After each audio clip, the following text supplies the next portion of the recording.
Welcome to the It's Better Together podcast, where intelligent conversations turn dreams into action, with hosts Marcy Stout and Allison Nissen. Each episode highlights inspirational women and practical business advice from the Revel Coach Tuesday at 2 live programs. From building a website to securing more clients, we cover topics that are interesting to you. This week, we recap an episode with Kathryn Gordon, co-author of Relationship Grit, about the challenges of keeping a marriage together while working, writing, and raising children. Kathryn shares with us how embracing the principles of grit helped her marriage emerge from its darkest moments and build a deep and lasting love. Kathryn's husband and co-author, Jon Gordon, inspires audiences around the world through his talks and best-selling books like The Energy Bus and The Power of Positive Leadership. Let's meet Kathryn. I understand it was with your husband, so I imagine that took a lot of grit just there to do that. It did. I started running into friends that were having difficulties in their marriage or going through divorce. And the more I started talking to them, there seemed to be a common theme of the breakdown. And, some people, I always say this, probably shouldn't be married but for the most part, I think, you really need to give it all you've got. And so the more I started talking to these people and then talking to Jon about it, at first I decided to do a Facebook post. So it kind of started out like that. But then the more people would reach out to me, I realized I probably should put something in a book. Well, so the book is Relationship Grit. Yeah. Can you tell us what grit is? So I noticed there's little periods. It's got to stand for something. It does. Grit stands for G is for God, R is for resolve, I is for invest, and T is together. God, perfect. Resolve, invest together. Yeah. Wow, that's perfect. It's almost a roadmap right there for the relationship. It is. And that's how, of course, the chapters are broken down in the book. All right. So I know co-writing. I'm an author, so anyone who comes onto the program knows a little bit about my personal journey. But I know as an author, co-writing is really, really challenging. So tell me about the co-writing aspect of this. Well, that was challenging and took a lot of grit. So we started out doing it on separate computers and would share the file, and somehow or another things would get discombobulated. So it ended up that Jon would sit down and write his part of a book or, part of that chapter.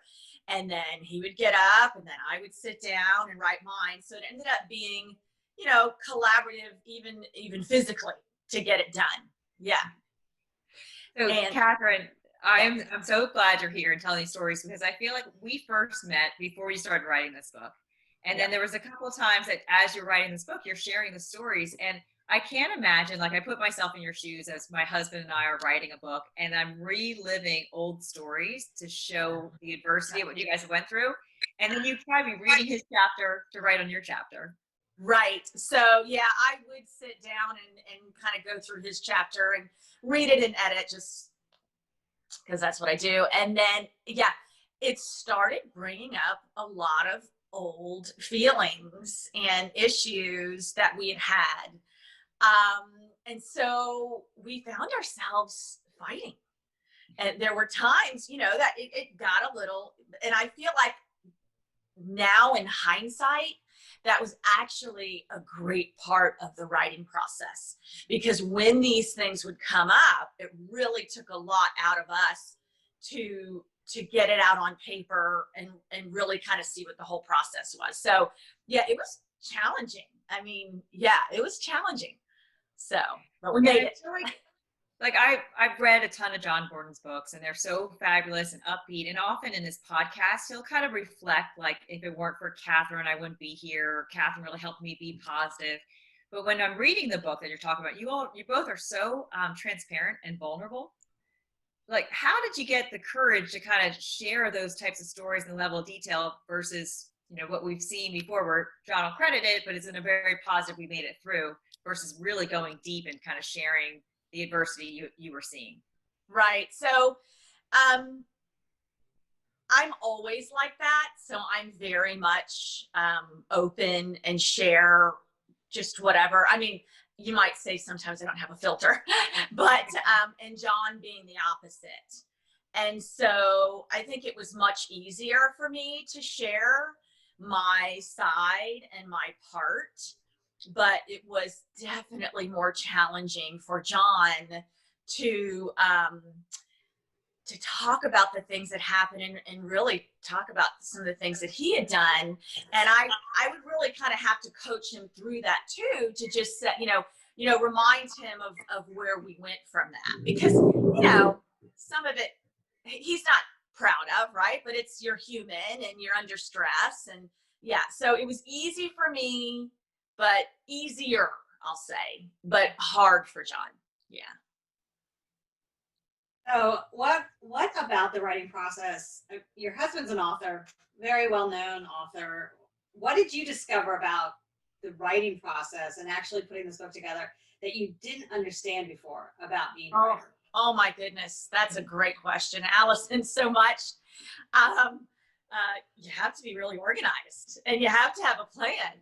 And again, I think that kind of goes back to who Jon and I are, is that he is very structured, very organized, thinks everything through. And I am, fly by the seat of my pants. It'll work out the way it's supposed to.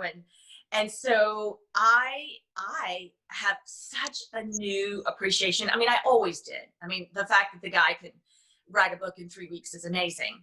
But I have a newfound appreciation for the process in terms of what really went into, coming up with the outline and how to get this point across. And, and the other thing is I talk a lot. So then sometimes I would write a lot, if that makes sense. And he would kind of have to come behind me and go, okay, that's not really pertinent to this chapter, or that's too much information right here. That needs to go in the, so it was eye-opening. Yeah, it was really good. But did you feel like he was editing your feelings? Like editing out some parts you really liked? Not really in that way, but because it wasn't like he said, no, you can't put it. He would it was more organizational. What you're saying here doesn't go here. That's something you need to share in the T chapter, so it was more about where things go. Yeah. So speaking of the book, I know, the purpose of today is to talk a lot about like just your journey of who you are and how you got to the point of you and Jon agreeing to write a book. Can you share with us a little bit about, like, you talked about the moment of like running into friends and seeing their struggle, like what made you talk to somebody else and then look within and say, we need to write this book? Like, can you just share a little bit more about the catalyst for even saying we need to go public with this? Well, yeah. As I was saying a little bit earlier, it's just after a lot of our friends were having difficulties. And, I never want to come across as somebody that I know it all, because I don't. And, if you read in the book, we have our own struggle, we have our own struggles. But I did feel like there were key things that I was hearing or seeing that, if they could be addressed, might really help. And communication. One of the big things I see, or I saw and see, is people competing. So instead of really lifting each other up, I would see couples really kind of struggling, whose job was more important. If one person was losing weight, and these are things, of course, I talk about in the book. And it's easy to do that, right? It's easy to do that, especially if you're feeling bad about yourself. And that's the other thing that I noticed. And that's a hard one for people to hear. But let's face it, for me, a lot of times when I'm having an issue with Jon, it's really because I don't feel really good about myself at that point. And I had to think outside the box and go, how can I turn this around? And so what I started doing was, when I would feel intimidated or jealous, I would turn around and give them a compliment, or say, how can I help you with something? It's hard because, you know, your first reaction is to defend yourself or to protect yourself. But I started finding that the more I started doing that, the more it was coming back to me. And that's not why I did it, but it changed the dynamic. So when I would talk to friends or, you know, couples, that was a big one. Starting to remember that you guys are a team and you're for each other. You're not against each other. So it's not a competition. That's so good. And can I ask, like, as you're finding those like wisdom of just not seeing that competition within the two of you, and then saying, I need to look within of what I'm, you know, feeling versus judging, how did you come to have that type of discipline to get there? Is that something like your mom taught you, or did you learn how to do it? No. So that's part of it. I mean, I came into the relationship, I didn't have very good role models at all. So it's just, I think emotional maturity, when you can finally, you know what it takes, it's a risk, right? It's a risk, because you are going to put yourself out there and be vulnerable. And, but the reward for you doing that is amazing if you have a partner that can see what's really happening. Does that make sense? I'm not saying for every person that decides to be vulnerable and lift up their spouse or their mate it's going to be reciprocal. That's why it takes two. So, you know, you have to have your mate or your partner buy into it as well. But that might mean that you're taking the first steps and you're being the bigger person. Yeah. If you want it bad enough and you really want the relationship, it's worth it. Yeah, that's beautiful. So we have a comment from the audience, but it's around how did your kids feel about sharing content and personal stories being shared? So just knowing that you have older children, like once they're, you know, in their teens and 20s, often parents are, you know, it's a different subject, it's a different relationship. And when you start going vulnerable like you all did, how did they respond to this? So, well, first of all, neither one of them have read the book yet, and that's Oh no. but I will say that we have been very transparent about our lives together. I mean, for what's age appropriate, right? So, but you know, we've also tried to model how to be a good spouse, how, you know, and so there are times, you know, they would see Jon apologize to me or I'd apologize to him, and you know, one of the other things that I talk about in the book that was really, really instrumental in the growth of not just Jon and I, but our whole family, was doing our family meetings. And we would sit at the table and all kinds of things would come up. And so, I think that was helpful as well. So they haven't read the book for me to know really what they think about all of it, but I can tell you they know about, you know, I mean, they're, you know, I don't think it would be very shocking. How about that? Yeah.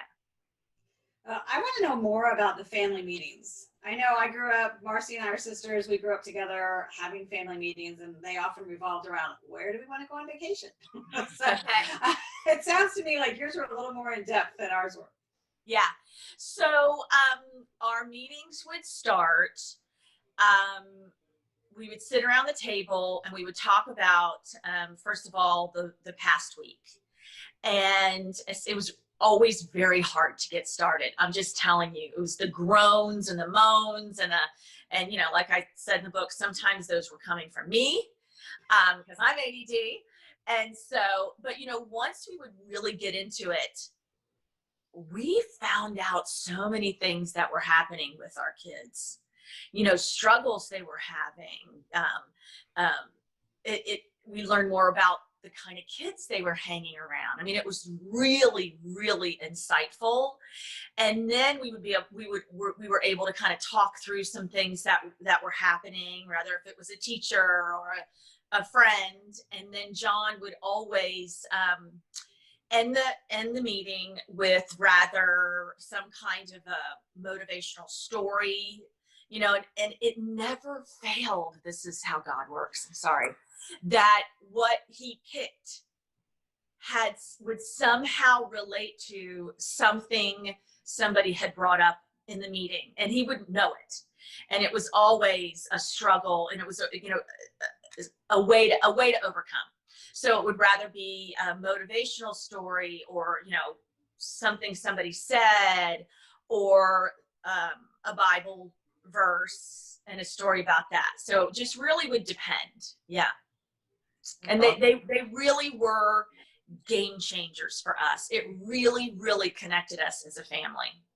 And were they weekly or just when necessary? As much as possible. We tried to do them every Sunday. You know, at the time, my husband was traveling all the time, and my son was always playing in tournaments.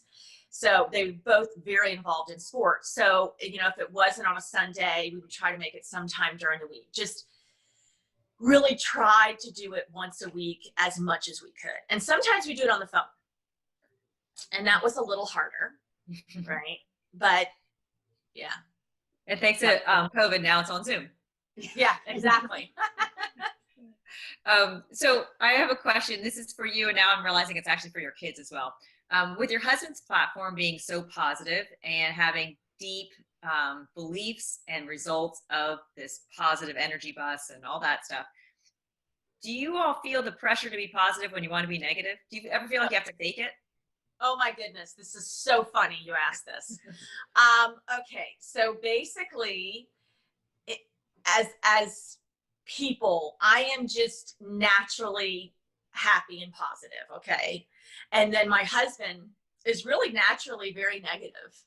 And so I always tell people it would be harder for me to write a book on how to be positive, because, you know, completely, does that make sense? Whereas Jon has had to really, really, really work hard to be a positive person, which is why he can write the books. So yes, there have been times in our family, I can't share them right now, they kill me, where, you know, we might be on vacation and everybody's melting down.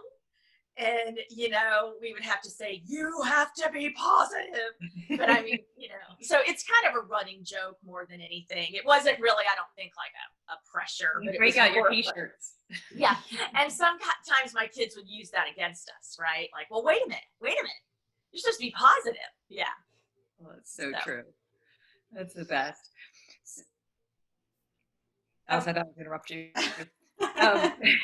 So getting back to the book, when you're going through any of the chapters, is there any phase that you were writing about that you're like, I really want to get this message out? Like any time period with you, and it kind of starts with you all getting married and having kids.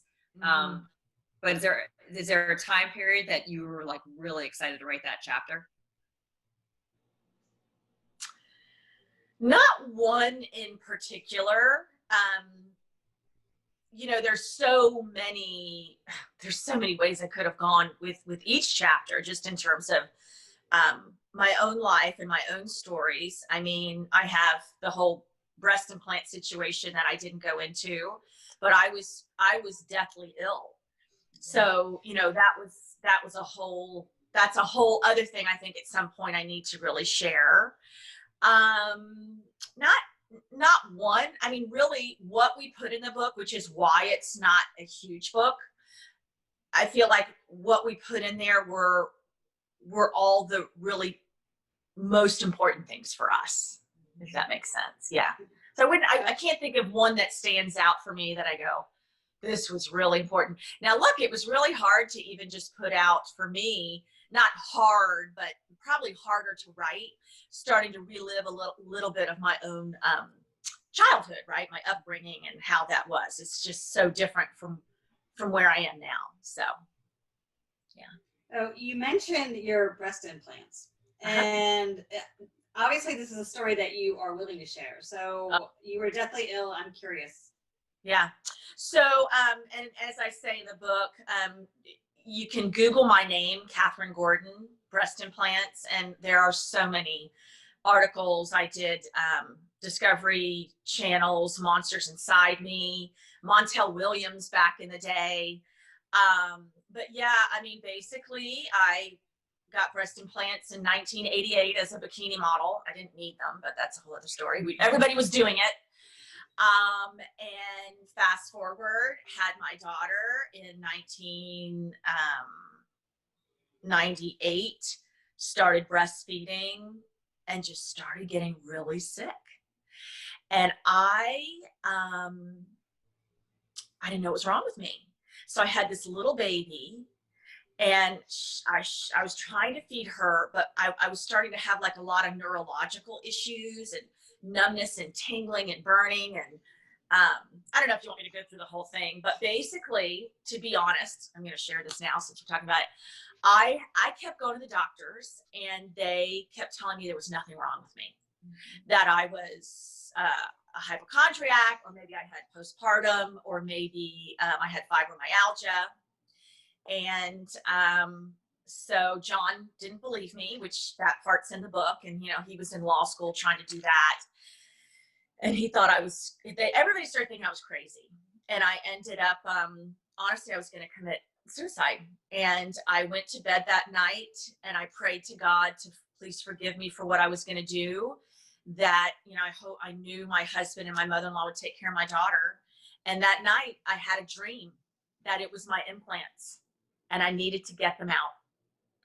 And I woke up in the morning and I rolled over and I told Jon, and he looked at me and said, I believe you. And I mean, we were poor. He was like, I will second mortgage our house to get my wife back, you know, whatever it takes for this surgery. And I went in and did the surgery, and lo and behold, both of my implants were black and filled with a fungus called Aspergillus niger. Yeah. Deadly. Yeah. So, well, I am so sorry that you had to go through that. I'm glad you shared that story. That is quite an incredible story.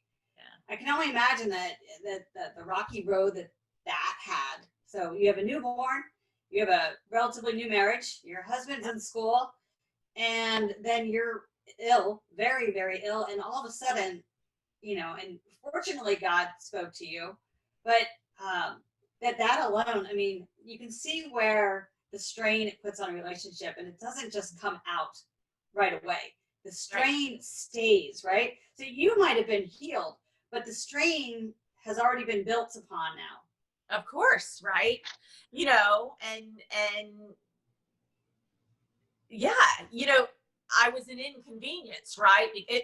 If there was something else that was happening, and so it made me more guarded, and you know, so you're absolutely right. It was just one of the pieces, that one of the many things that were piling on top of the other, you know, to contribute to the problems. That's exactly right. Yeah.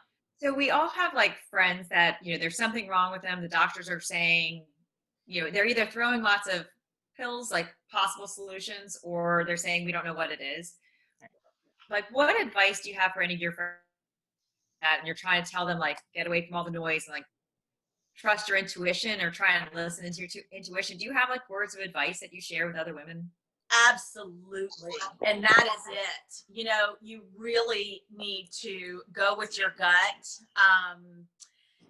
Intuitively, I had known it was my breast implants, and I had went to 3 separate doctors who told me, oh, no, you have saline implants. It could never be that. But I just kind of had really kept thinking that was it. And of course that ended up being it. And I'm not anti-breast implant, by the way. I really feel like this is my thing. I tell women all the time, know your body. So if there's something not right and something's not going right, like you're having these issues, pay attention, because you know our bodies react in different ways, and you may react to something differently than you do than I will, and so don't rule it out. But I'm not anti-breast implant, you know. I mean, so, but yeah, I think that's it. You really do have to to listen to your body. And I think, Marcy, you're a meditator. When you can sit and just be quiet and meditate and pray, a lot of those things do come to you. Yeah. It really, I mean, it's such a remarkable story. So we have another comment, but it's saying, not sure if the story is the reason, but you are an amazing listener and incredibly intuitive and empathetic. Oh, thank you. So it comes across so much in the book. Thank you. Thank you so much. So speaking of the book, kind of, I know you've got the 4 chapters with the GRIT. Was there one that you felt that Jon really connected with, where you felt like his story really shined, or is it a similar response where a little bit of everywhere? A little bit of everywhere. I do have to tell you, I love his 5Ds. I think they're amazing. So that's one of my favorite chapters for him. I mean, I think that covers it all, right? The 5Ds. So yeah, I'd say for him that's my favorite chapter. Yeah. So okay, so you start your marriage, or you get to the point where he's writing books, and then his books start taking off. And as one book takes off, the previous book takes off even more. So you're kind of a passenger of being an author and watching the author become another writer, and then all the podcasts and everything that he has to do for his business and his name. All right. Yeah. So now you're a co-author. Yes. What do you expect now that, and actually for everybody on the phone, if you weren't a part of the pre-launch, the book is just now getting published. So you really could get access to it. I think it comes out. My books just arrived. So September 1. Yeah, it comes out.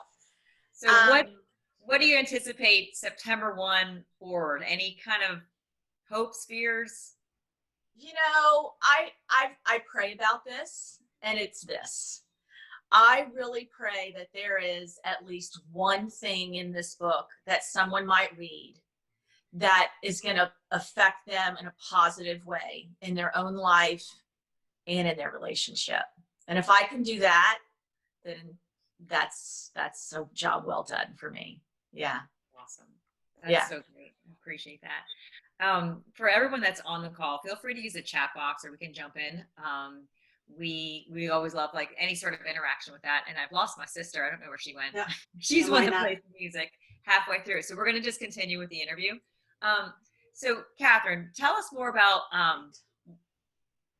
one of the sections in the book that you love, that's like just a story that you had to share, that's something that's valuable for us to learn if you're thinking about within relationship grit and having honest communication and taking a lesson learned from this call of something that we might be able to share or implement or think about. Yeah. So I think it would be make him your queen. I mean, make him your king. And so that one, which is make him your king and he'll make you his queen, and vice versa. I think the more we can lift it, we talked about this earlier, the more we can lift each other up and support each other, the better the relationship is going to be. Right.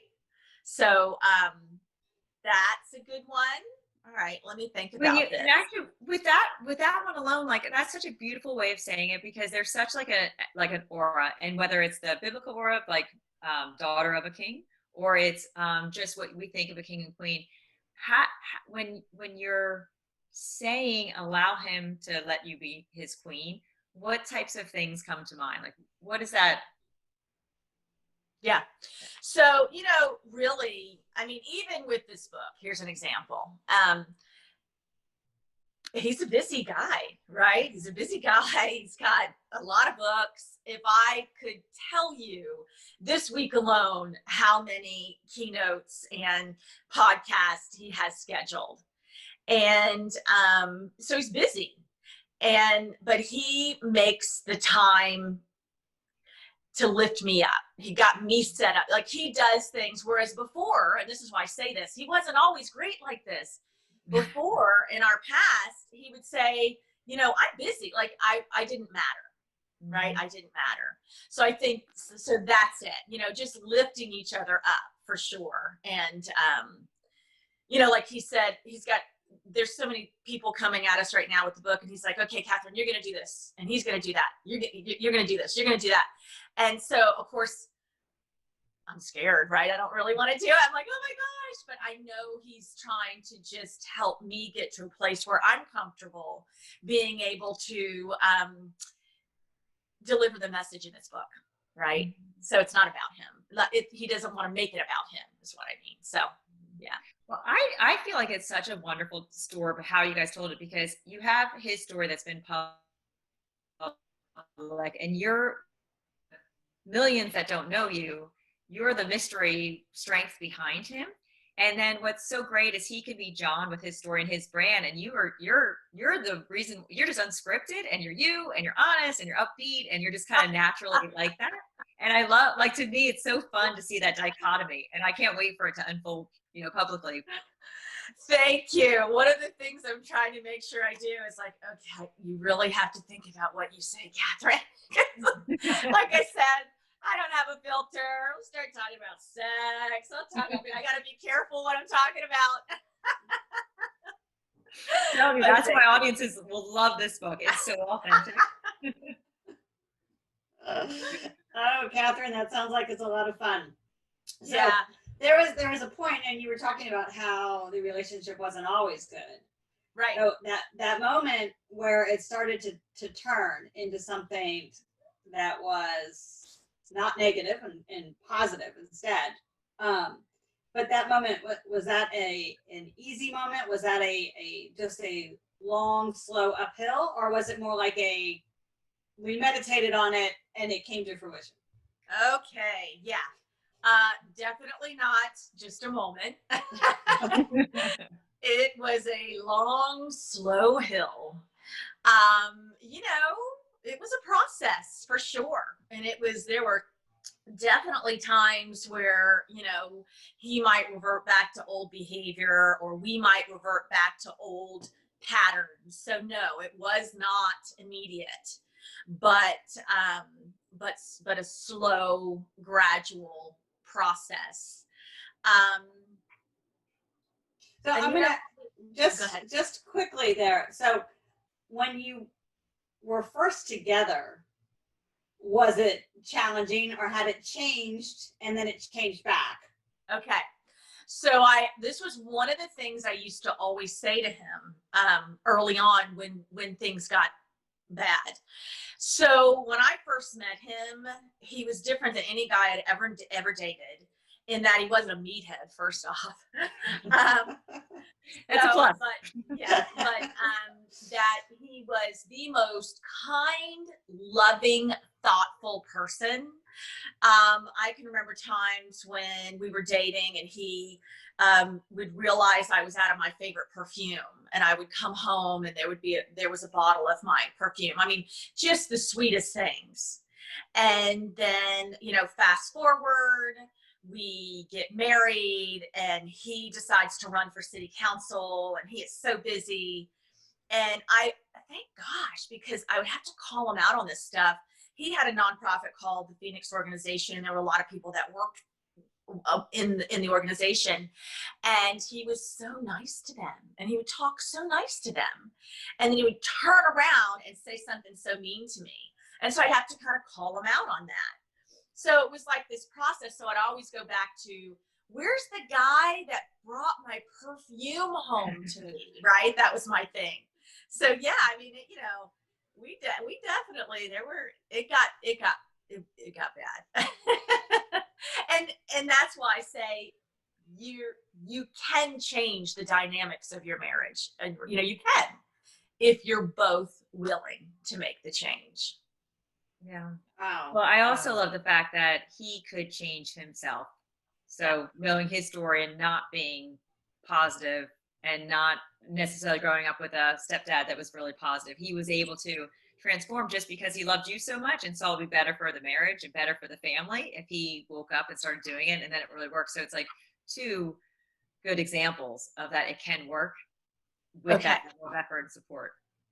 So I will say, and I've said this before, Jon and I grew up like Irish Catholic, but didn't go to church. I think if you've read the book yet, then I put that in there. Jon grew up in a Jewish Italian household. Again, not with a lot of real religion, but just more celebrating the traditions.